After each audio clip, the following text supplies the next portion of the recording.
When Aegon and his dragons burned Harren the Black and all his sons at Harrenhal, the days when men feared the sight of our longships were over. Aegon would not permit marauders and raiders in his 7 kingdoms.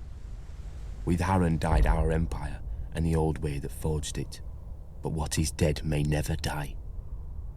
6 years after Robert Baratheon won his crown, my father, Theon Greyjoy, sought to restore our ancient rights.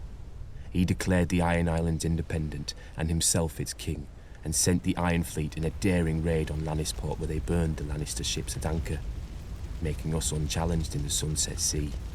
This was the seed of our undoing. My eldest brother Roderick led a frontal assault on Seaguard, a town built to protect the mainland from us. After ferocious fighting beneath the city walls, he was slain by Lord Jason Mallister and his men defeated.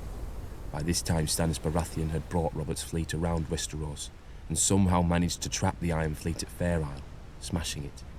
Robert's victory was now all but assured, yet we made him bleed for each island. Stannis Baratheon captured Great Wick, the largest of the Iron Islands, and Ser Barristan Selmy himself subdued Old Wick.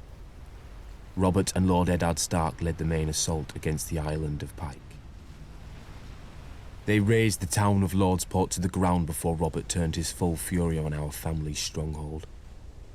When they breached the walls, the first through was Thoros of Myr with his ridiculous flaming sword, followed by every minor lord of Westeros hungry for glory. My other brother Maron was killed when the siege engines brought down a tower on his head. I was now my father's only living son, and heir to the Iron Islands. When my father saw his cause was lost, he wisely conceded defeat to Robert, who otherwise would have pulled down our castle stone by stone with us in it.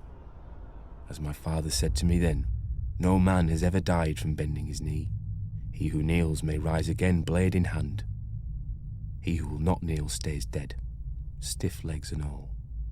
As it stands, Robert allowed my father to keep his lands and title as Lord of the Iron Islands, King of Salt and Rock, Son of the Sea Wind, Lord Reaper of Pike, for a price. His last son and heir shipped off to Winterfell as an honoured guest. I would eat at the Stark's table and play with the Stark children.